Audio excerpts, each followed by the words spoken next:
Three, two, one, here we go. Rainman's Take podcast. Observations on the world we live in. My take on current events and other topics of interest. Also, interviews with some really cool people. So let's get the conversation going.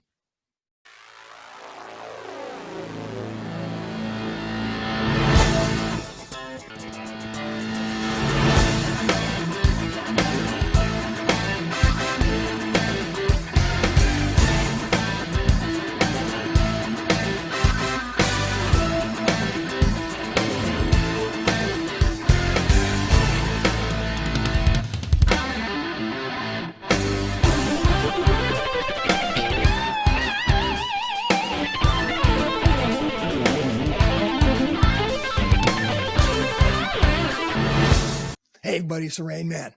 Man, I tell you, news is crazy right now. And today's episode, we're going to hit on three issues that are all over the news. But before I get into that, what I'd like to do is say a big shout out to all of you who are part of the Rainman's Take community. Thank you very much. If you're new to the channel, welcome. I know you're going to love the content. So if you could, go ahead and hit the subscribe button, which you're going to find at the bottom right-hand corner of your screen, and go ahead and watch the video to the end. And that's going to help me with the YouTube algorithm so that we can get this content out to more people and really get the conversation going. So let's go ahead and talk about the three pieces of news that I wanted to touch on today. First is the George Santos indictment. Second is the Hunter Biden laptop scandal. And third is the release of the Durham Report.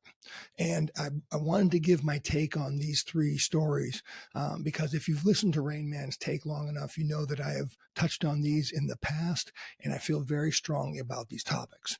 So I'll go ahead and I'll start with the George Santos saga. I'm very pleased that he's being indicted for his behavior. Let's get that out right away. When he first came on the scene, I thought it was just bad form from the New York Republican Party leadership and the citizens of New York in general to back Santos.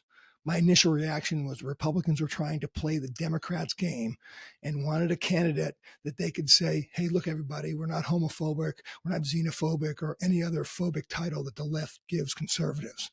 After all, seemed like Santos checked several of those progressive boxes. He was Jewish, an immigrant, gay, and conservative. He was a candidate too good to be true for the Republicans, which I'm sure they were hoping would have helped even out the politics in New York, which is a very blue state. Well, as it turns out, it was too good to be true. And now it seems he's committed some serious violations on top of being a liar. Those violations were laid out recently in a 13-count federal indictment, including charges of alleged wire fraud, money laundering, and making false statements to Congress. And what I'd like to do now is just read from an article that kind of goes into it in a little bit more detail. And this article is, I got this off of the Department of Justice's website on May 10th, 2023. The article is titled, Congressman George Santos charged with fraud, money laundering, theft of public funds, and false statements. And the article reads, a 13-count indictment was unsealed today in the United States District Court for the Eastern District of New York, charging George Santos, a United States congressman representing the 3rd District of New York, with 7 counts of wire fraud, 3 counts of money laundering, 1 count of theft of public funds, and 2 counts of making materially false statements to the House of Representatives. This indictment seeks to hold Santos accountable for various alleged fraudulent schemes and brazen misrepresentations, United States Attorney Peace said. Taken together, the allegations in the indictment charge Santos with relying on repeated dishonesty and deception to ascend to the halls of Congress and enrich himself. He used political contributions to line his pockets, unlawfully applied for unemployment benefits that should have gone to New Yorkers who had lost their jobs due to the pandemic, and lied to the House of Representatives. My office and our law enforcement partners will continue to aggressively root out corruption and self-dealing from our community's public institutions and hold public officials accountable to the constituents who elected them. And the article continues, and it goes into a little bit more detail about the fraudulent political contribution solicitation scheme that he had running. So, beginning in September 2022, during his successful campaign for Congress, Santos operated a limited liability company through which he allegedly defrauded prospective political supporters. In reliance on these fake statements, two donors each transferred $25,000 to that company's bank account, which Santos controlled. As alleged in the indictment, shortly after the funds were received into that company's bank account, the money was transferred directly into Santos's personal bank account. In one instance, laundered through two of Santos's personal accounts. Santos allegedly then used much of that money for personal expenses. And then some detail about his false statements to the House of Representatives. In September 2022, in connection with his second campaign for election to the House, Santos filed another House disclosure in which he allegedly overstated his income and assets. In this House disclosure, he falsely certified that during their reporting period, he earned $750,000 in salary from the DeVolder Organization, LLC, a Florida-based entity in which Santos was the sole beneficial owner. He had received between $1 million and $5 million in dividends from the DeVolder Organization, LLC, and he had a checking account with deposits of between $100,000 and $250,000, and had a savings account with deposits between $1 million and $5 million, as alleged in the indictment. So as you can see, he's got a lot of problems that he's dealing with right now. So continuing here, as I said previously, that lying about one's background seems to be par for the course with the current stock of politicians in D.C. But it only seems like Republicans are doing the right thing and holding those individuals accountable. Now, I can understand how people who want something bad enough are willing to look beyond things or give somebody the benefit of the doubt. And I actually experienced this recently myself in the last election cycle. As an example, the new governor of Maryland, Wes Moore, he's a new Democratic governor who took over after the term-limited exit of the very popular Republican governor, Larry Hogan, who, when he left office, had a 77% approval rating among Democrats. When friends from Maryland told me about Moore, I was optimistic that even though he's a Democrat, he would serve as a more moderate like Hogan did before him. After all, he was an Army officer. He played football and graduated from my university, Johns Hopkins in Baltimore, and had several things that I could relate to with him. And honestly, I was hopeful that a fellow Hopkins guy and veteran would do a great job. Well, as it turns out, he's a far left progressive, very much in line with the current progressive woke trends, following in lockstep with the Biden administration. And I was tipped off about this from a very interesting source. When I was back in Baltimore recently for an alumni event, I had an African-American Uber driver who was very friendly, and we struck up a conversation about Governor Moore. To my surprise, his assessment was all negative. This was a surprise. After all, Moore is a young guy, he's a veteran, he's a successful businessman, and he's also Maryland's first black governor. You would think the perfect role model for a state seemingly starved for people like him. This Uber driver went off on Moore, alleging that he was a fraud, that there were many inconsistencies and inaccuracies in his biography. Maryland is already on a very precarious footing, and I hope it doesn't go over the edge like so many other democratically run states. But seeing as this appears to be another example of a candidate not being truthful, because he's a Democrat, he's most likely not going to be held accountable if any of that stuff that Uber driver was telling me was true. So to close out my position or my take on George Santos, I'm glad the powers that be are doing the right thing. Although no sooner have I said all that this pops up, and I'll read from another article I just read a couple days ago. So this article is called, is from Just the News website, and it's an article by Nicholas Balassi on May 17th, 2023, titled, House Passes Resolution to Refer Santos Expulsion to Ethics Panel Instead of Voting to Expel Him. And again, this is a lot has to do with my frustration with the way things operate in DC. But I'll read from the article here. The GOP-led House voted along party lines 221 to 204 to refer to the House Ethics Committee a resolution to expel New York GOP rep George Santos from the chamber rather than vote on the resolution itself. I took that as they're just kicking the can down the road and not taking responsibility and not doing their job with this. But I'll continue with the article. California Democrat Representative Robert Garcia had been leading the charge for a direct floor vote on the resolution. And obviously, he's a Democrat, but I actually agree with him in this count. He says, "We are going to continue to beat this drum every single day. George Santos should not be in Congress," Garcia said on Wednesday. House Speaker Kevin McCarthy said he hopes the committee moves rapidly to address the Santos situation. McCarthy says, "I think we can look at this very quickly and come to a conclusion on what George Santos did and did not do through ethics, a safe bipartisan committee," McCarthy said. "I would like the ethics committee to move rapidly on this." Ahead of the vote, Garcia criticized the House GOP leadership for not holding a direct vote on the resolution to expel Santos. "Sending this bill back to the ethics committee instead of a floor vote does nothing to keep Santos accountable," Garcia said. "The American people deserve better." And I actually completely agree with that. And I hope that the Congress does the right thing here. But right now, to me, it looks a lot like political maneuvering and just trying to kind of pass the buck, which is very frustrating to me. Santos has to be removed from Congress. Anything short of that is a victory for the swamp that is Washington, D.C. right now. The second big news item is the Hunter Biden laptop investigation and the release of its findings recently by the House Committee on Oversight and Accountability, chaired by Tennessee Republican Congressman James Comer. And I'll read from an article here about those findings.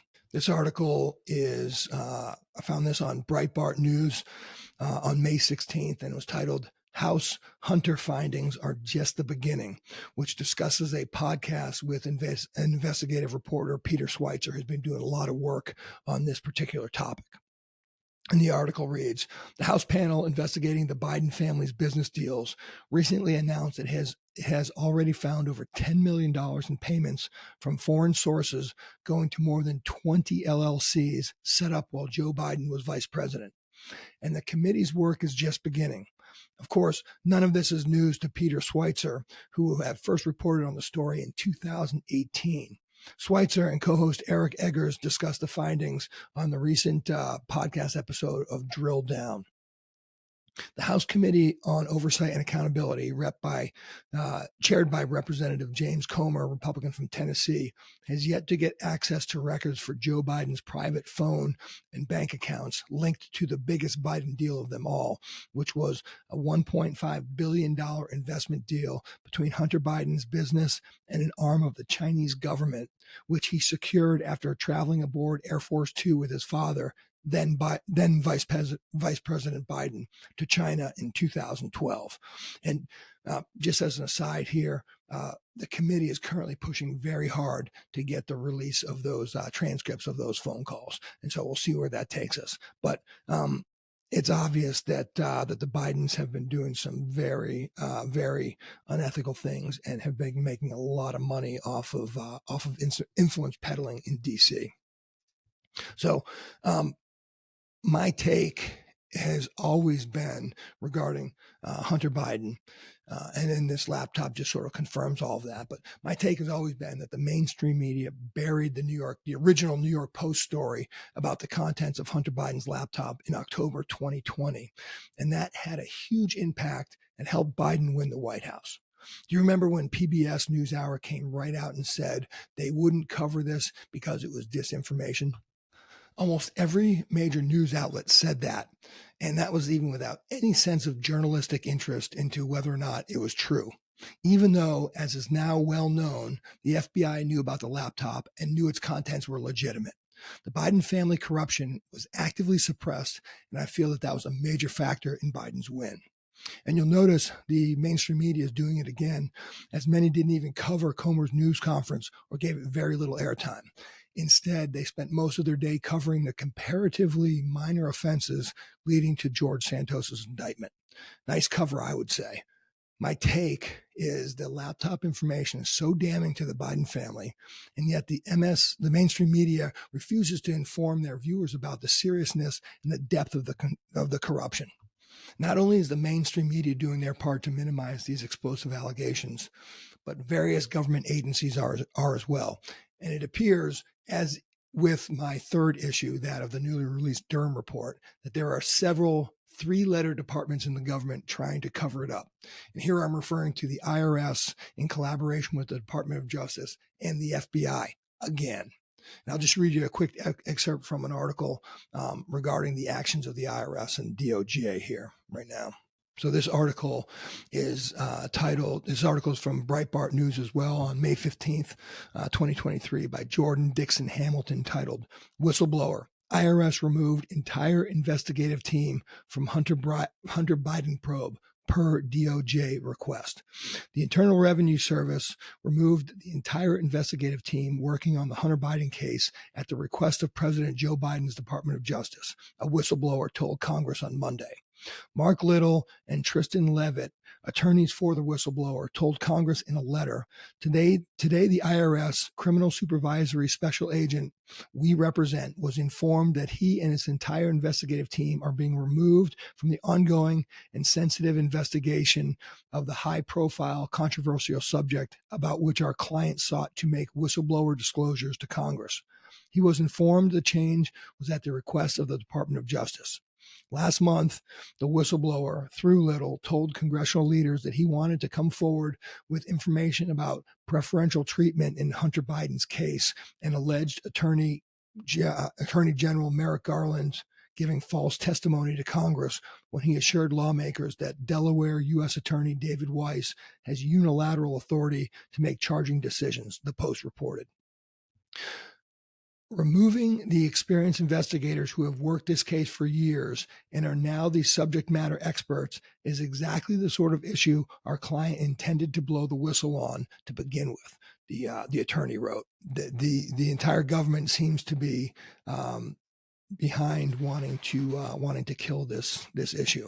And as we all know now from the Twitter FBI file dumps, the FBI was actively in collaboration and colluded with social media to discredit any and all inquiries into Hunter's laptop story right before the 2020 election.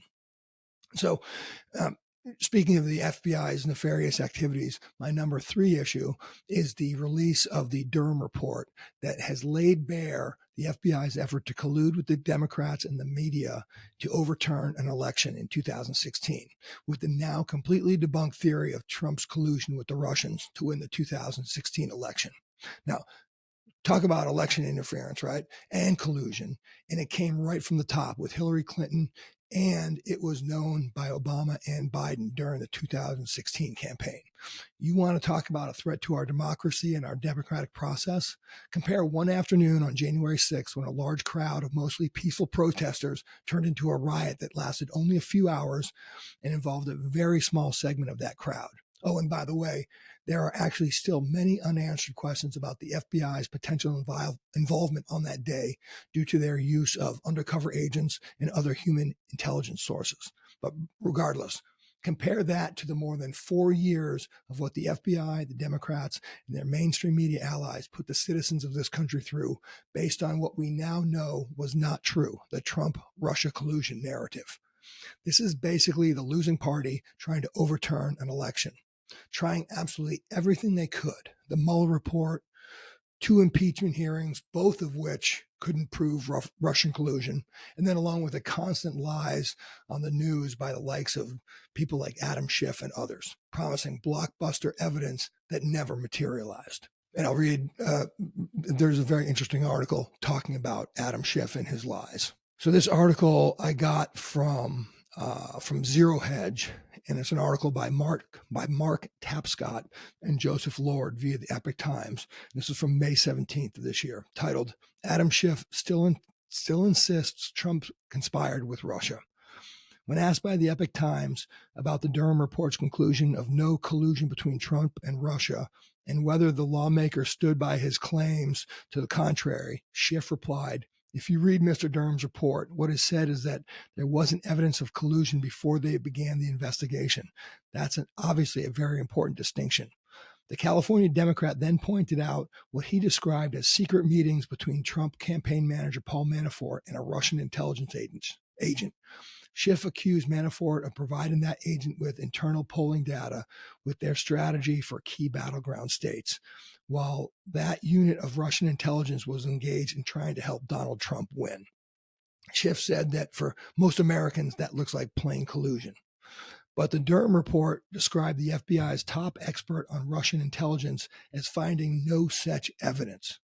The FBI intelligence analyst, who had perhaps the most in-depth knowledge of particularly sensitive Russian intelligence information in FBI holdings during the relevant time period, disclosed that she never saw anything regarding any Trump election campaign conspiracy with the Russians. Nor did she see anything in FBI holdings regarding Carter Page, Michael Flynn, George Papadopoulos, and Paul Manafort engaging in any type of conspiracy with the Russians regarding the election, the report said. But you also had the Russians reaching out through an intermediate. This is Schiff talking now. You also had the Russians reaching out through an intermediary to Donald Trump's son, offering dirt on the Democratic candidate for president as part of what was described as the Russian government's effort to help elect Donald Trump. And rather than refuse it, Don Jr. said that if it's what was represented, they would love to have it. This is what, again, that's what Schiff told the reporters from the Epoch Times. So the best time for it would be late summer. They arranged a secret meeting in the Trump headquarters and invited the campaign chairman and the president's son-in-law to receive this help from the Russian government. And most Americans will also call that collusion, is what Schiff added. And here's my take on that whole thing. Here's the deal, except Don Jr.'s meeting was quickly finished after it turned out that the Russian lawyer didn't have any information and actually wanted to discuss another completely unrelated issue with Don Jr. She used that to get in front of him, and once they realized that, the meeting was quickly over. Also, I might add, Schiff was caught in an undercover phone call actually trying to coordinate getting information and dirt on Trump because he was tricked into believing he was talking to a Russian with such information. And obviously that information also never materialized. So I have trouble believing anything that comes out of Schiff's mouth at this point in time. And it wasn't just him. There was several mainstream media talking heads were also very adamant and still are very adamant about Russia colluding with the Trump campaign. And I think what still is amazing to me is all that Trump was able to accomplish as president in the face of such massive and incessant opposition. I still believe that without any of the radical changes in the election process and with the knowledge of the Hunter Biden laptop information out there, there is no way Biden wins that election. After all, Trump received almost 10 million more votes than he did in 2016, an historic increase in number of voters for a sitting president. And I'll just rattle off a couple of bits of information there from this article I read. And it was titled, actually, the article is from the decidedly left-wing website, refinery29.com. And it's by Brittany de la Cretez, dated November 18th of 2020. And she was talking about the most recent election. Trump got 10 million more votes this election. Where did they come from is the title of the article. Whether horrified or galvanized by Donald Trump's rhetoric, the presidential election saw a motivated and divided America. Voters who wanted to make America great again came out in droves to the polls, hoping to beat Joe Biden's message of unity. While a motivated Democratic Party expected to see a huge surge in votes, what was perhaps most surprising was the additional 10.1 million people who voted for Trump this year than in 2016. And she got, again, here's typical left, how they rattle this off. After Trump completely mishandled the national pandemic, spewed daily nonsense on Twitter, and literally caged children, who actually were those 10 million new voters choosing Trump to continue leading this country? And you can see just how left-leaning this individual is. According to analysis by the New York Times, Trump picked up votes in Appalachia and the southern portion of the Piedmont region, rural Pennsylvania and Wisconsin, and more agrarian sections of the Midwest. The president made significant inroads with critical non-white swaths of the electorate, while also growing his share of rural white voters. Trump also received the highest share of non-white votes won by a Republican candidate in 60 years. Many experts have expressed surprise at the increasing support for Trump in Latinx communities. Even still, the fact that more than 1/3 of Latinx people voted for Trump shows that the stereotype that Cubans vote Republican, most other Latinx people vote Democrat is a false and oversimplified binary. So it almost the tone of this article was almost like she couldn't believe that that many non-white people voted for Trump in 2020. So again, those are just a couple of those are three news issues that are out there right now. They're getting a lot of airtime, and I just wanted to kind of touch on them. And basically what I'm getting at is that the after effects of these issues, I feel, are a greater threat to our democracy than any fringe minority group, as the Biden administration and the DHS would have you believe. After all, the administration and the DHS are both proclaiming white nationalist terrorism. It's the biggest threat to the United States right now. The one issue that I talked about, and that's of George Santos' punishment, is a bright spot. But as of right now, I'm not convinced there'll be repercussions for him. And I hope there will be, but we'll see.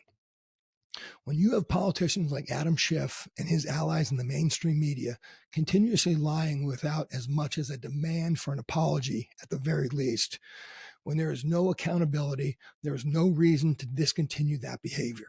So you now have the mainstream media in one side of the aisle still promoting a proven lie. It is very reminiscent of what Nazi minister of propaganda Joseph Goebbels once said. And I'm paraphrasing here, but it went something like this.